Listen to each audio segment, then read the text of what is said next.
الحمدللہ وکفا وسلام علی عبادہ الذین اصطفیٰ اما بعد فاعوذ باللہ من الشیطان الرجیم بسم اللہ الرحمن الرحیم وقضینا الی بنی اسرائیل فی الکتاب لتفسدن فی الارض مرتین ولتعلن علوا کبیرا قال رسول اللہ صلی اللہ علیہ وآلہ وسلم امران البیت المقدس خراب الجسرب خروج الملحمہ یفتح القسطنطنیہ خروج الدجال رب اشرح لی صدری ویسر لی امری واحلل عقدۃ من لسانی یفقہوا قولی صدق اللہ العظیم۔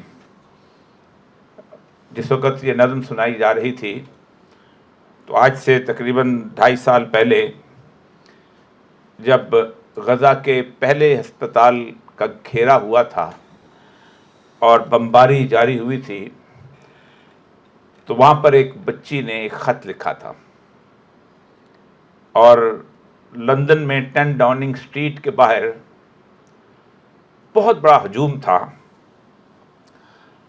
تو جو خاتون خط پڑھنے کے لیے کھڑی ہوئی تھی اس نے جب اس کا پہلا فقرہ پڑھا تھا تو آنسوؤں سے ہچکیوں سے رو پڑی تھی۔ By the time you will receive this letter will be dead۔ جب یہ خط آپ کو ملے گا ہم اس دنیا میں نہیں ہوں گے، اور واقعی ایسا ہوا تھا۔ 5000 سال کی تاریخ میں غزہ کی جنگ واحد جنگ ہے۔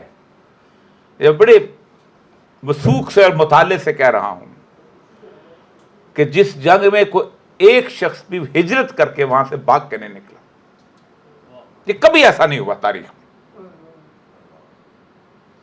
جو لوگ غزہ کے اوپر بمباری کرنے کے لیے دوڑے تھے ان کا اندازہ تھا کہ 2 سے 2.5 مہینے میں لگیں گے، صحرائے سینا ہم نے خالی کروا لیا ہے اور یہاں سے لوگوں کو وہاں بھیج دیں گے اور پھر اس کے بعد غزہ ہمارا ہے، یہ لوگ وہاں جا کے آباد ہو جائیں گے۔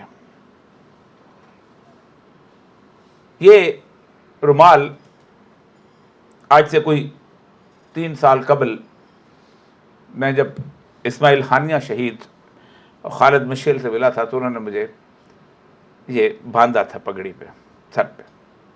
ان کو کفیہ کہا جاتا ہے، یہ ان کے ہاں ریزسٹنس کی علامت ہے۔ خالد مشیل اس دنیا میں نہیں ہے، لیکن اسلام آباد کے کنونشن میں جب یہ جنگ ابھی شروع ہوئے صرف 1 مہینہ ہوئی تھی، جو لوگ کنونشن سینٹر کی اس تقریب کے وٹنس ہیں، شاہد ہیں، وہاں موجود ہوں گے تو آج نہیں تو اس تقریر کو کم از کم چلائیں اور پاکستان کے چوراہوں میں چلائیں۔ اور نے کہا تھا اگر پاکستان صرف دھمکی دے دے تو ہمارے بچے مرنا بند ہو جائیں گے۔ کیا اسماعیل ہانیہ جو اللہ تبارک تعالیٰ کے پاس موجود ہیں وہ مقدمہ لے کے ہمارے خلاف نہیں آئے گا؟ یہ کوئی چھوٹا مقدمہ ہے ہمارے لیے؟ لیکن مسئلہ سارا یہ ہے کہ ہم ایک عجیب و غریب روایت کے امین ہیں۔ یہ جو فلسطین ہے یہ سیدنا عمر رضی اللہ تعالیٰ عنہ نے 637 عیسوی کے اندر فتح کیا تھا۔ میں اس لمبی داستان میں نہیں جانا چاہتا کیسے فتح ہوا، کس طرح فتح ہوا، لیکن اس کے بعد 462 سال تک یہ مسلمانوں کے قبضے میں رہے۔ اور پھر اس کے بعد جس طرح مسلمانوں کے اندر پھوٹ ہوئی ہے، فاطمی حکومت بنی ہے اور باقی ساری چیزیں اس سے بکھرے ہوئے ہیں، تو صلیبی جنگوں کے اندر 1099 کے اندر ایک دفعہ پھر عیسائیوں کے قبضے میں چلا گیا،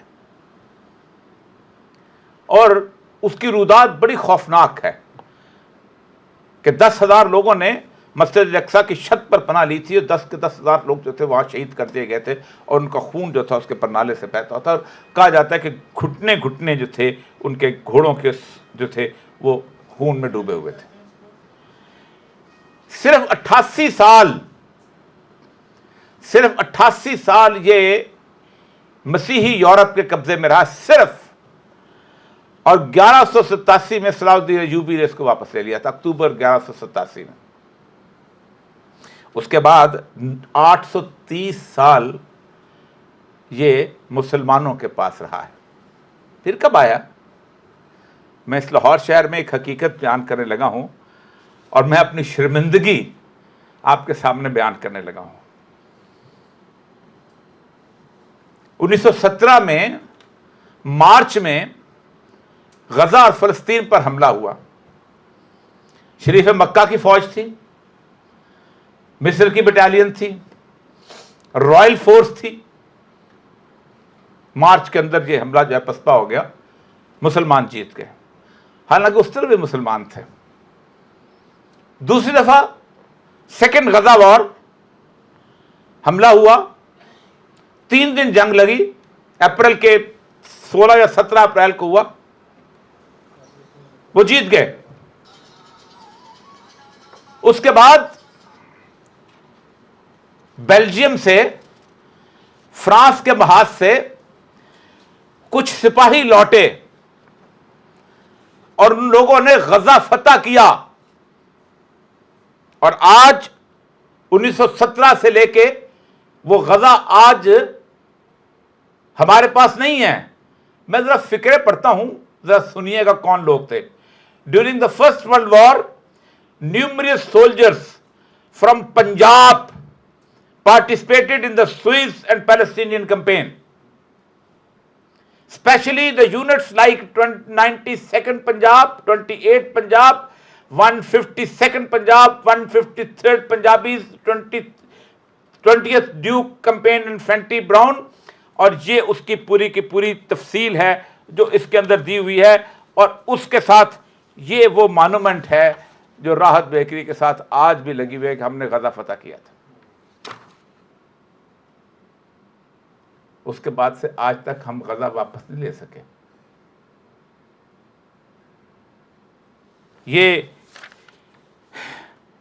ان جوانان کی تصویریں ہیں جو اس غزہ کے اندر آگے آگے بڑھ رہے تھے۔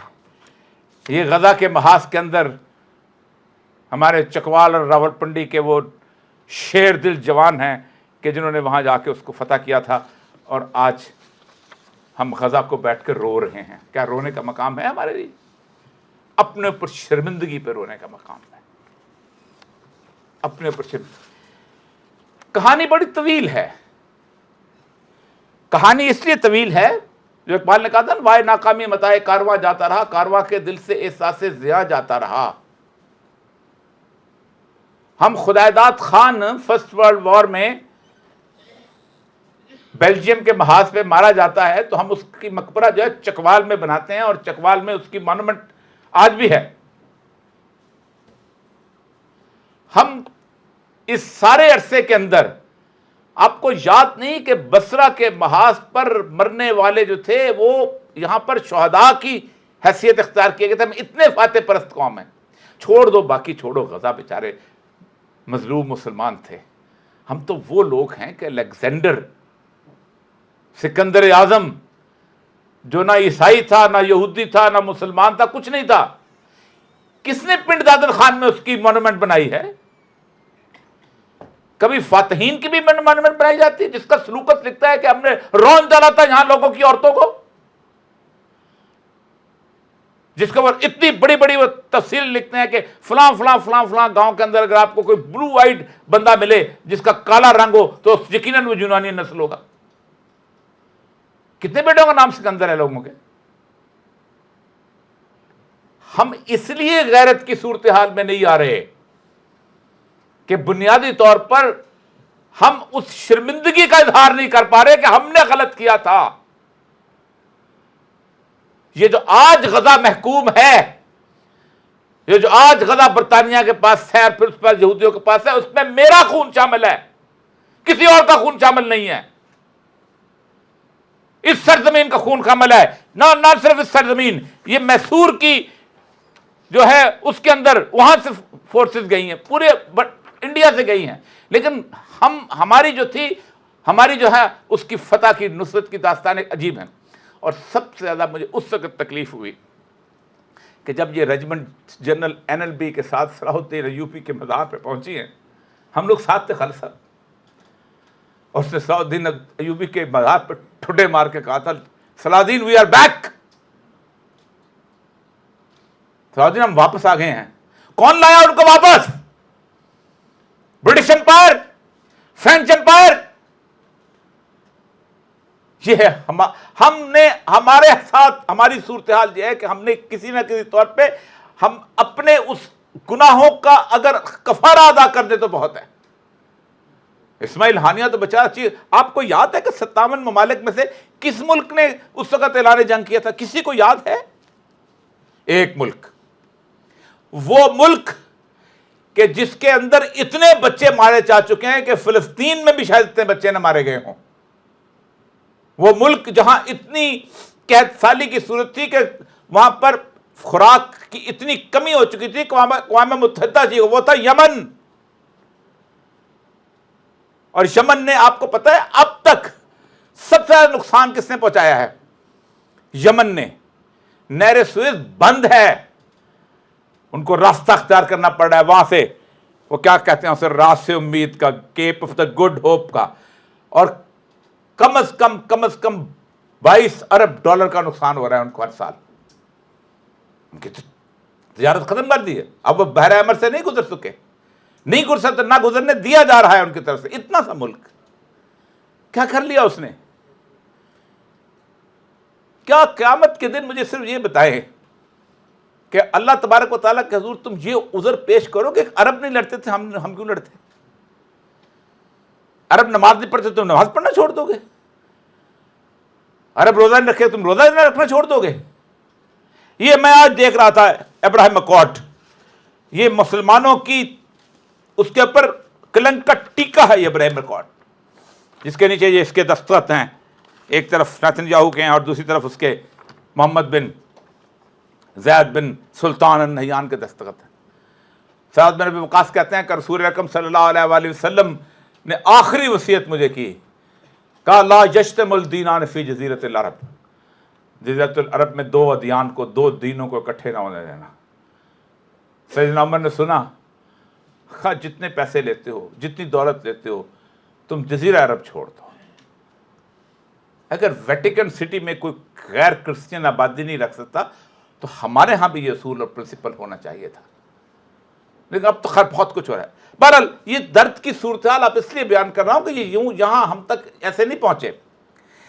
ہمارے مقابلے میں جو لوگ ہیں وہ کیا ہیں؟ آپ کیا سمجھتے ہیں کہ یہودی وہاں کوئی زمین کا قبضہ لینے آئے ہوئے ہیں؟ یہودی کیا وہاں کوئی تجارتی منڈی تھی جس میں آئے تھے؟ یہودی کیا وہاں پر بہت بڑے شاندار قسم کے کھیت اور سبزی آباد تھے جس پہ وہاں رہنے آئے تھے؟ نہیں. 1896 میں سوئٹزرلینڈ کے شہر باسل میں ایلڈرز آف دا زائنرز اکٹھے ہوئے ہیں. اسی لیے میں نے بنی اسرائیل کی وہ آیت آپ کے سامنے پڑھی ہے تاکہ آپ کو اندازہ ہو کہ یہ ساری صورتحال کیا ہے. میرا مسلمان آج تک یہ سمجھتا ہے، پوری دنیا کا مسلمان، میں دنیا کے کم از کم 30 ایک مسلم ممالک میں گیا، کہ یہ ایک بیسیکلی زمین کی علاقے کی جنب کا جو یہودی نہیں سمجھتا. یہودی بالکل نہیں سمجھتا اس کو. قرآن پاک کی جو آیت آپ کے سامنے سورہ بنی اسرائیل کی تلاوت کیا، اللہ نے فرمایا جب تم 2 دفعہ تم خرابی کرو گے، پہلی دفعہ جب تم کرو گے تو ہم تمہیں اٹھا کے تمہارے اس ہیکل سلیمانی کو تباہ برباد کر دیں گے اور تمہارے علاقوں میں لوگوں کو اپنے بندے گھسا دوں گا. اللہ کہتا ہے. بخت نصر ان کو اٹھا کے لے گیا. بخت نصر جب ان کو اٹھا کے لے گیا تو دجلہ فرات کی سرزمین میں رہ رہے تھے اور ان کے یہاں 2 طبقات اکٹھے ہوئے تھے اور ان کی اتنی بڑی بادشاہت تھی کہ جس کی حساب نے ایک ان اللہ کہتا ہے اخبار و رہبان، یعنی رہبان پیر اور مولوی پروت، یہ فقہ کے ماننے والے تھے، یہودی فقہ کے، وہ تالمود لے کے آتے تھے، اور یہ تھے تصوف قبالہ کے ماننے والے. یہ دونوں جو تھے ان لوگوں نے وہاں پر آرام سے رہ رہے تھے. اچانک ان کے یہاں ایک پیغمبر تشریف لائے جن کا نام تھا یسع. قرآن پاک میں بھی آپ کا نام ہے. کبھی آپ نے کبھی یہودیوں کو پڑھا ہو تو پتا ہو نا کہ یسع، میں جس کو کہتا ہوں، میں نے کہا قرآن میں دیکھا یسع پیغمبر کا نام ہے، اکثر کو نہیں پتا ہوتا. یسع پیغمبر تشریف لائے تو انہوں نے کہا دیکھو 2 بشارتیں دیتا ہوں، ایک تو تم یہاں سے اٹھ کے چلے جاؤ گے واپس یروشلم، اور دوسرا تمہارے درمیان ایک مسایہ آئے گا کہ جو تمہاری عالمی حکومت قائم کرے گا حضرت داؤد علیہ السلام کے تخت سے. انہوں نے کہا یہ کون آ گیا ہے؟ انہوں نے پیغمبر کو پکڑا اور آری سے ذبح کر دیا. یقتلون انبیاء بغیر حق. لیکن اس کے کو 20 سال کے بعد ایران کے سائرس اعظم نے حملہ کیا، ان کو اٹھایا، واپس یروشلم میں آباد کر دیا۔ پھر اللہ نے ایک ایسا پیغمبر بھیجا جس پیغمبر کو وہ نشانیاں دی گئی ہیں جو پوری 1,24,000 پیغمبروں کی پوری جو لاٹ ہے اس کے میں سے کسی کو نہیں دی گئی، کسی کو نہیں۔ سیدنا عیسیٰ علیہ السلام سیدہ مریم کے گھر میں بغیر باپ کے پیدا کیا، آئے گواہی کے طور پہ پالنے میں بولنے کی اجازت دی، انہوں نے بولتے ہوئے بتایا کہ میں عبداللہ ہوں اور میں پیغمبر ہوں۔ پھر اس کے بعد کوڑی کو ہاتھ لگاتے تھے ٹھیک ہو جاتا تھا، نابینا کی ان پہ آنکھوں پہ انگلیاں ہاتھ پھیرتے تھے دیکھنا شروع ہو جاتا، مادر ذات نابینا، کم بیزن اللہ کہتے تھے، مردہ اٹھ کے کھڑا ہو جاتا تھا۔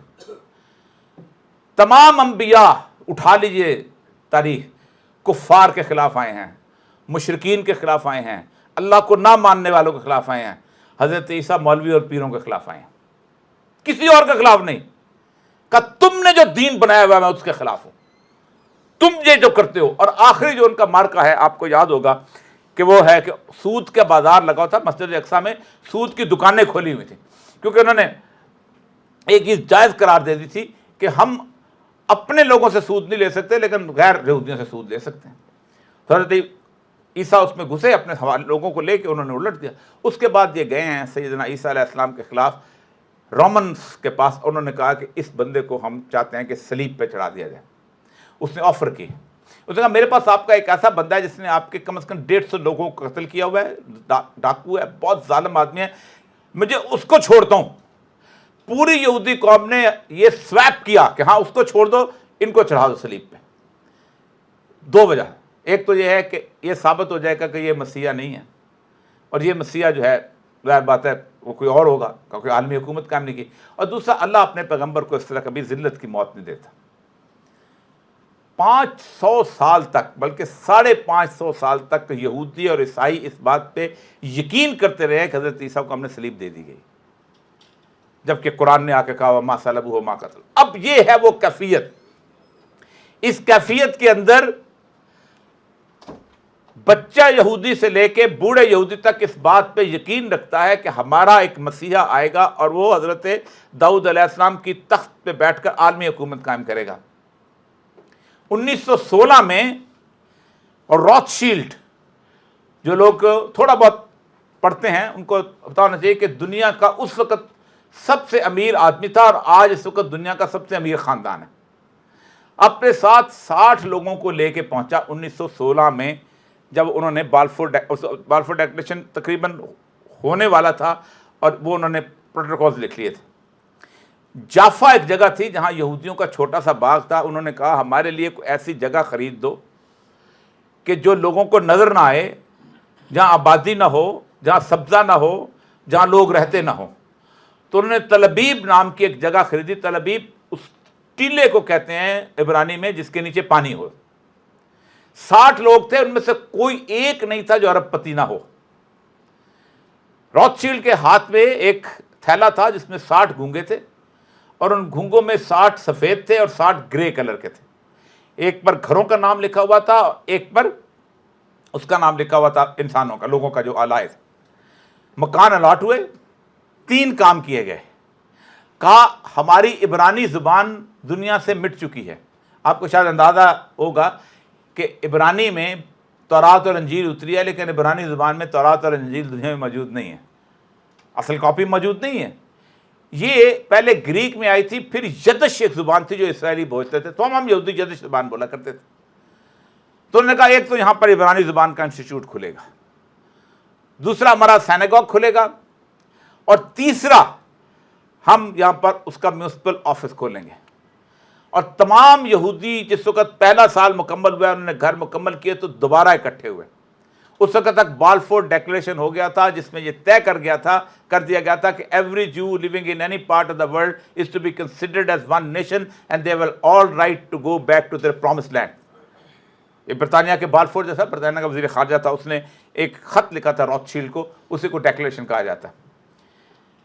اس کے بعد نے کہا ہر یہودی ایک تہہ خانہ بنائے گا، اس تہہ خانے کے اندر 5 لوگوں کو لے کے آئے گا جن کے ساتھ ہتھیار ہوں گے، اور وہ 5 کی ٹریننگ جو ہے وہ یورپ میں کی جائے گی اس جگہ پہ.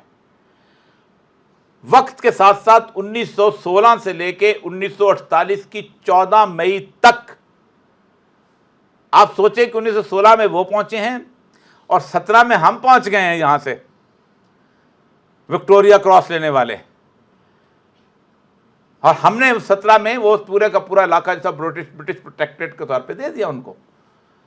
اس کے بعد سے وہ وہاں پر 1948 تک, جس وقت انہوں نے اعلان کیا ہے 14 مئی 1948 کو, تو تمام یہودی گھروں سے 5 لوگ نکلے ہیں اور انہوں نے پورے علاقے کا قبضہ کر لیا اور بیت المقدس چھوڑ دیا. انہوں نے اس کو رہنے دو, یہ بعد میں دیکھیں گے. 1967 کے اندر وہ دوبارہ کیا. اب یہاں پر آپ شروع ہوتے ہیں. مسلم امہ, جس امہ کو اللہ نے کہا تھا کہ تم امت واحد ہو, جس نے کہا تھا ان الدین عند اللہ الاسلام, آپ اور میں, آپ میں سے جو میری عمر کے لوگ ہیں, خالد صاحب یہاں موجود ہیں, جاہد صاحب یہاں موجود ہیں, اور لوگ موجود ہیں, ان کو 67 وار کا ہوش ہوگا. کبھی کسی نے کہا یہ مسلمانوں اور یہودیوں کی جنگ ہے؟ عرب اسرائیل وار, آپ کو یاد ہوگا. آج بھی عرب اسرائیل تنازع, یہودی اس کو اپنا اور عربوں کا تنازع نہیں کہتے, وہ اپنا اور مسلمانوں کا تنازع کہتے ہیں. عرب اسرائیل وار میں عرب نیشنلزم کا جھنڈا بلند کیا گیا, جس کے 4 ارکان تھے. جمال عبد الناصر, پیلسٹینینز جس میں یاسر عرفات اور اس کی قوم تھی, بشار الاسد کا باپ اسد, اور احمد اصل بکر عراق کا. ان لوگوں نے اعلان کیا کہ ہم عربوں کی بالادستی چاہتے ہیں. میرے والد اس دن تقریر سن رہے تھے, عربی ان کو اچھی آتی تھی, ظاہر بات ہے, ایک عالم دین کے بیٹے تھے, تو ناصر کی تقریر سن رہے تھے. تو جمال عبد الناصر کی تقریر جو تھی اس کا آغاز تھا کہ اے فرعون کے بیٹوں, تمہارا موسیٰ کے بیٹوں کے ساتھ مقابلہ ہے. تو اللہ کو پھر تھوڑی سی تو خیرت آنی تھی. بدترین شکست ہوئی 1967 کی. ادھر سے گولان ہائٹ لے لی, اسے سب کچھ لے لیا, پورا یروشلم سے سب آپ کا انہوں نے لے لیا. اس وقت سے لے کے آج تک اسرائیل کا جو جھنڈا ہے اس پہ 2 لائنیں لگی ہوئی ہیں. نمبر 1 نیلی لکیر یہ ہے, اور دوسری طرف دوسری نیلی لکیر, ایک ہے دریائے فرات کی لکیر اور ایک ہے دریائے نیل کی. ان کا انتظامان میں نے حکومت قائم کر لی. صرف میں آپ کو آپ کے آغاز کا ایک چھوٹا سا واقعہ بتاتا ہوں کہ ہم کون تھے اور کہاں ہیں. یہ میرے صاحب یروشلم سینٹرل آف پبلک افیئرس ہے. یہ اس کے اندر ایک رپورٹ ہے پاکستان اینڈ اسرائیل ریلیشنز. اس کے بارے میں یہ رپورٹ کہتی ہے کہ جب 14 مئی 1948 کو یہ سب کچھ ہوا ہے تو قائد اعظم محمد علی جناح اس وقت زندہ تھے. انہوں نے چیکوسلوواکیہ سے 3 لاکھ بندوقیں خریدیں اور کس کو دیں؟ عربوں کو دیں, جا کے لڑو. پاکستان اس وقت انفینسی میں تھا. یہ میں نہیں کہہ رہا, یروشلم کی رپورٹ کہہ رہی ہے. 3 لاکھ بندوقیں چیکوسلوواکیہ سے خرید کے عربوں کو دیں. 3 طیارے اٹلی سے خریدے گئے اور وہ مصر کو دیے گئے کہ جاؤ جا کے لڑو. جو لوگ کہتے ہیں ہم لڑنے چلے جائیں, یہ قائد اعظم محمد علی جناح. میں یہاں لمبی اس میں نہیں جانا چاہتا, میں پاکستان سے دکھانے کو تیار ہوں کہ یہ ان کی یہ یروشلم سینٹر پبلک افیئرس کے اندر وہ جو تھیسس ہوا ہے یونیورسٹی کے اندر, اور جس کے اندر اس نے کہا ہے کہ وہ جو رپورٹ ہمیں کس نے بتایا, ہمیں بتایا. یہ دیکھیں, چلیں میں آپ کو تسلی کے لیے یہ جو اس کے فکرے سناتا ہوں جو انہوں نے رپورٹ کی ہیں اس کے اندر قائد اعظم کے بارے میں, کہ انہوں نے اس کی جو میٹنگ ارینج ہوئی ہے اس کے اندر during the Israel war of independence. یہ اسرائیل کا وہ ان کا تھیسس ہے وہاں کا. 1947 to 1949 Israel's diplomatic mission at Washington received information that Pakistan is trying to provide military assistance to the Arabs, including rumors that a Pakistan battalion would be sent to Palestinians to fight alongside them. Pakistan bought, میں ہم 50,000 زیادہ کر گیا ہوں, 250,000 rifles in Czechoslovakia that apparently were meant to the Arabs. Also, it became known that Pakistan bought 3 planes in Italy for the Egyptians. کون کہتا ہے کہ ہم فورسز نہیں بھیج سکتے؟ قائد اعظم کو خوف نہیں تھا اس وقت, تو بالکل اس حالت میں تھے کہ ہمارے پاس اکانومی کی صورتحال نہیں تھی. تو ایک تو یہ کہ اس وقت کی صورتحال یہ. اس کے بعد سے لے کے آج تک اب جو جھگڑا ہے, اس کے اوپر 2 منٹ کے لیے آنا چاہتا ہوں. یہ جھگڑا ہے کیا, اور اس جھگڑے کے اندر پوری دنیا کیوں خاموش ہے؟ غزہ کے بارے میں اسرائیل نے لوگوں کو یہ قائل کر دیا ہے, خاص طور پہ یورپ کو, کہ غزہ ایک ایسی جگہ ہے کہ جو آپ کے لیے 2 وجہ سے اس کو فائدہ پہنچا سکتی ہے. نمبر 1, جو نہر سویز 1890 کچھ میں بنی تھی وہ ختم ہو گئی ہے, سینڈی بیڈ ہے, اور پچھلے سال اس کا 2 سال پہلے اس کا ایک جہاز وہاں پر پھنس گیا تھا. تو اب ہم وہ جو عقبہ کی غلف ہے جہاں سے سعودی عرب کا تھا, وہاں سے ہم اس کو غزہ کے درمیان ایک اس کو نکالیں گے راستہ, اور نئی سویز نکالیں گے, اور وہ آپ کو راستہ مل جائے گا, اور وہ بہت پاورفل اور ٹھیک ٹھاک ہوگی اور بہت سالڈ ہوگی. دوسرا, مصر سے نجات مل جائے گی. سعودی عرب اور ساتھ ایک محمد بن سلمان اور نتن یاہو اکٹھے ہو جائیں گے, اکٹھے, کوئی اور تیسرا بارڈر نہیں ہوگا. دوسرا جو اہم بات یہ ہے کہ غزہ کے اندر تقریباً 95 ملین کیوبک فیٹ کے گیس نیچرل گیس ریزروائرس ہیں, جس کا سودا 1999 کے اندر یاسر عرفات صاحب کر کے چلے گئے تھے. ان کی گورنمنٹ جو تھی اس وقت, وہ آخری ان کی اس میں تھے نان شرابی وغیرہ, اور انہوں نے کہا تھا کہ آپ لے لیں. یورپ اس وقت لیتا ہے گیس اس سے, روس سے. اور آپ کو یاد ہوگا کہ جس وقت یوکرین کا ایشو ہوا ہے تو $2 بلین کی جو جرمنی نے پائپ لائن بنائی تھی, امریکہ نے اڑا دی تھی کہ اب تم یہاں سے نہیں آؤ, تو یہ ایک میڈیٹیرین سے گزرے گئے اور وہاں کو لے گئے. اور تیسرا بتاتے ہیں کہ اس کو نکال کے ان کو تو ہم سیریا میں ان کو شفٹ کر دیں, اور یہ ان کو آفر دی گئی تھی. پاکستان سے ایک عالم دین کو بھیجا گیا تھا اسماعیل ہانیہ کے پاس کہ جاؤ جا کے اس کو راضی کرو کہ $10 ارب لے لے اور وہاں جا کے شفٹ ہو جائے. اور میں نے اس وقت کہا بھی تھا کہ وہ عالم دین اگر وہاں گئے ہیں تو ان کی تردید کریں کہ وہ کیوں لے کے گئے تھے یہ پیغام یہاں سے. آج تو بڑی تقریریں کر رہے ہیں نا لوگ, لیکن سچویشن یہ ہے کہ کبھی سنیے ان کے دکھ, سنیے گا آپ. اسی شہر کے اندر, اسی ملک کے اندر, اسی علاقے کے اندر ان بیچاروں کو چندہ اکٹھا کرنا مشکل ہوتا. جی اسی جگہ ہمارے دوست جو تھے مخدومی صاحب آتے تھے, میں نے 2 دفعہ انٹرویو کیا, مشکل ہو گیا تھا ان کو اشتہار دینا. تو یہ ہماری اس وقت بحیثیت قوم حالت ہے. پہلی بات تو یہ ہے کہ اسرائیل کے بارے میں کہا جاتا ہے کہ جی 2 نیشن اسٹیٹ جو ہے اس کا حل ہے. کیا اسرائیل اس کو مانتا ہے؟ اسرائیل تو نہیں مانتا. یہ تو میں اور آپ خواب دیکھ رہے ہیں. نہ میرا رسول مانتا ہے. آپ صلی اللہ علیہ وسلم نے ایک پیش گوئی کی, عمران البیت المقدس, جس دن بیت المقدس جو ہے وہ سینٹر پلیس بن جائے گا, ریلیونٹ پلیس بن جائے گا, تعمیر, عمران کہتا ہے تعمیر کرنے کو, یعمرہ سے نکلا ہے, جیسے خانہ کعبہ کے بارے میں کہا تھا نا, ابراہیم اور اسماعیل جو سے اس بنیادوں تعمیر کر رہے تھے. جس دن وہاں تعمیرات کا آغاز ہوگا, خراب الیثرب, مدینہ ویران ہو جائے گا. اور ویرانی کی تشبیہ رسول اللہ نے فرمائی ہے کہ تم مسجد نبوی میں جنگلی جانوروں کو گھومتے پھرتے دیکھو گے. اور جب وہ کیفیت بنے گی تو آپ نے فرمایا خروج الملحمہ, بڑی عالمی جنگ کا آغاز ہو جائے گا. اس عالمی جنگ کے اندر جو اہم ترین بات یہ ہے کہ پورے اہل روم, آپ نے کہا ہے, اس علاقے سے 12,000 جو لوگ ہیں فی جھنڈے, 80 جھنڈوں کے نیچے 12,000, 9,60,000 کی فوج جو ہے حملہ آور ہوگی.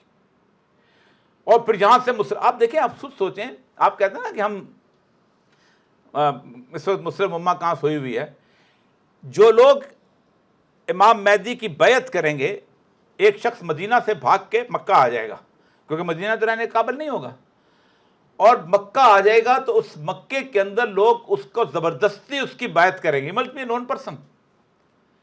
اور اس کے لیے جو شام کا علاقہ ہے, اب شام میں ہم سمجھتے ہیں شام موجودہ, نہ, شام میں اردن بھی شامل ہے, شام میں فلسطین بھی شامل ہے, شام کے اندر یہ جو ہے ہمارا شام کا علاقہ بھی شامل ہے, یہ لیوانٹ کہتے ہیں انگریزی کے اندر. وہاں سے اس کے خلاف ایک حاکم جو ہے وہ بھیجے گا لشکر کو, اور لشکر جو ہے بیضاء کے مقام میں دسا دیا جائے گا. صرف ایک واحد علامت ہے امام مہدی کی, کوئی اور علامت نہیں ہے. اور پھر ان کی نصرت کے لیے یہاں سے لوگ جائیں گے. ان کے لشکر کے ساتھ صرف 1,200 لوگ ہوں گے. یہ 1,70,00,000 جو ہے نا ایسے ہی ہوں گے اس وقت بھی، صرف 12,000 لوگ ہوں گے وہاں مہدی کے لشکر کے ساتھ، اور وہ پھر لشکر جس میں صرف یہ کہہ رہا ہوں کہ یہ ہے کیفیت. آپ کو یہاں آپ لوگ بیٹھے ہیں، ہر کسی کا کنال کا گھر ہوگا، کسی کا 4 کنال کا ہوگا، کسی کا 2 کنال کا ہوگا، کسی کا یہاں پر کاروبار ہوگا، کسی کے یہاں پر فیکٹری ہوگی، کوئی سی نوکری ہوگی. میں آپ سے کہتا ہوں میرے ساتھ چلو، بلوچستان میں ایک جگہ ہے تفتان کے پاس سندک، وہاں پانی نہیں ملتا، 3 دن کے بعد پانی آتا ہے. وہاں سبزی جو ایران سے آتی ہے، وہاں گھاس اگائی نہیں جا سکتی، وہاں بکریاں پالی نہیں جا سکتی، وہاں بلوچ آپ کی جان کا دشمن ہے. آپ جا کے گھر بناؤ، آپ بنائیں گے؟ یہودی، عرب پتی یہودی، بروکلن سے، برطانیہ سے، پیرس سے، لندن سے، اس کے روس سے، کون کون سی جگہوں سے اپنے گھر چھوڑ کے، کنالوں کے اور ایکڑوں کے گھر چھوڑ کے ایک ایک مرلے کے فلیٹ میں آ کے رہ رہے ہیں. وہاں کس لیے رہ رہے ہیں؟ کہ ان کے تالمود اور تورات میں ان کے ساتھ یہ وعدہ کیا گیا. 2 پیغمبروں کی بشارتیں ہیں، یسوع پیغمبر کی بشارت ہے، اور دوسری دانیال علیہ السلام کے مکاشفات کی ہے کہ تمہارے ہاں ایک بندہ آئے گا جو عالمی حکومت کو قائم کرے گا، اور تم نے اس حکومت کا ساتھ دینا ہے. اور اب تو پرسوں ترسوں ان کے جو تمام ربائی کانفرنس ہوئی ہے، انہوں نے کہا کہ 15 اپریل کو ہم اس کا کر رہے ہیں، کیونکہ اب 15 اپریل کو ان کا ہوتا ہے یوم کپور. یوم کپور ہوتا ہے جس دن حضرت موسیٰ علیہ السلام جو تھے وہ لے کے نکلے تھے. تو یوم کپور کی اس کے اندر وہ 6 بیلوں کی قربانی بھی دے رہے ہیں. ہیفٹر جو تھے، وہ بیل انہوں نے پالے تھے ٹیکسس کے اندر، وہ بیل وہاں پہنچ چکے ہوئے ہیں. 15 اپریل کو پوری امت مسلمہ کو وہ پورے تمطراق سے بتائیں گے کہ ہم نے اس کی بنیاد رکھ لی ہے. تو میرے نبی کیا کہتے ہیں؟ امران البیت المقدس خراب الیسر. ان کا دعویٰ کہاں ہے؟ یہ خیبر کہاں ہے پتہ ہے آپ کو؟ مدینہ سے کتنی دور ہے؟ 45 کلومیٹر یا 60 کلومیٹر، اتنا ہی ہے نا. یہ 3 قبیلے جو تھے، بنو قینقاع، بنو خدا اور بنو قریظہ، یہ کہاں رہتے تھے؟ یہ مدینہ میں رہتے تھے. وہ کہتے ہیں یہ ہمارا حق ہے، ہم یہاں آئیں گے، ہم اس کو لیں گے واپس، ہمیں نکالا گیا ہے. یہ جنگ عرب اسرائیل کی نہیں ہے. جو کہتا ہے غلط کہتا ہے.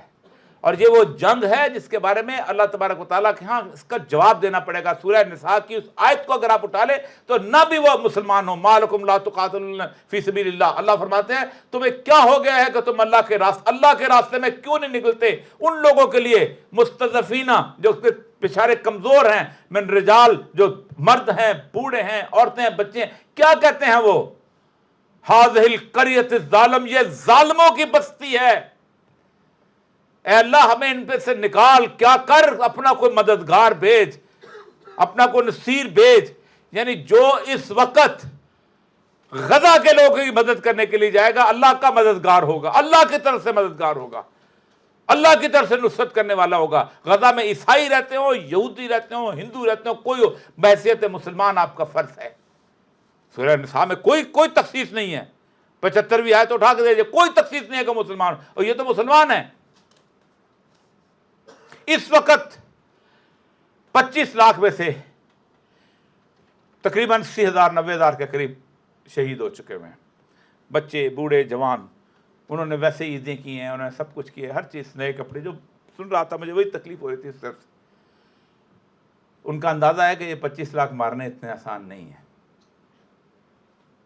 یہ 25 لاکھ یوں کھڑے ہو گئے ہیں جیسے احد اور بدر اور خندق میں لوگ کھڑے ہوئے تھے. کبھی سورہ احزاب پڑھیے، اس پہ بات ختم کرتا ہوں، پھر سوال ہو تو انشاءاللہ جواب دوں گا. سورہ احزاب میں اللہ تبارک تعالیٰ 2 رویوں کی نشاندہی کرتا ہے. ایک ہے میرے آپ کے رویے، اور ایک ہے جو مسلمان کے رویے. کوئی 17,000 کا لشکر تھا، پورا عرب اکٹھا تھا، اور they have come to genocide. ان کا بچے سمیت مار دو، فتنہ ختم کرو اس طرح عرب سے. گھیرا ہو گیا تھا مدینے کا. حضرت سلمان فارسی کے کہنے کے اوپر خندق ہو گئی تھی، کھد گئی تھی. غربت اور بھوس اور افلاس کا ایک عالم تھا کہ بمشکل تمام ایک کھجور صحابی لیتے تھے، اور 8 صحابی جو تھے اس کو وہ چوس کے زندگی گزارتے تھے. پتھر بندھے ہوئے تھے. آپ صلی اللہ علیہ وسلم کے 2 بندھے ہوئے تھے, جو آپ کو مشہور واقعہ ہے کہ لوگوں نے کہا یہ آپ اس طرح کہتے, آپ ہوا اڑی تو پتھر سے 2 آپ کے بندھے ہوئے تھے. قرآن 2 رویے کہتے ہیں. ایک وہ تھے جو کہتے تھے کدھر پھنس گئے, اچھے خاصے بچوں کے ساتھ زندگیاں گزار رہے تھے, مدینے میں رہ رہے تھے, باغ تھا, یہ کیا کر دیا محمد صلی اللہ علیہ وسلم نے, اب تو مارے گئے, اب تو گئے, اب تو بھاگ بھی نہیں سکتے. اس طرف باغات ہیں, پیچھے یہودی ہیں, سامنے یہ ہیں, معاہدہ ہے. اور مسلمان کو پتہ کیا کہتے تھے, اب آیا اللہ کا وعدہ, اب پتہ چلے گا کہ نصرت کیسے ہوتی ہے, اب بتائے گا اللہ کے کیسے ہم کم من فئۃ قلیلۃ غلبت فئۃ کثیرہ. یہ 2 مسلمان کا اور منافق کا فرق بتایا اللہ نے سورہ احزاب میں. اس وقت پوری امت سورہ احزاب کی اس کیفیت کا شکار ہے.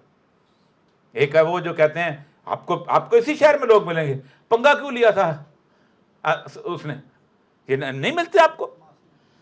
3 سال سے وہ لوگ روز بچوں کی لاشیں اٹھاتے آ رہے ہیں.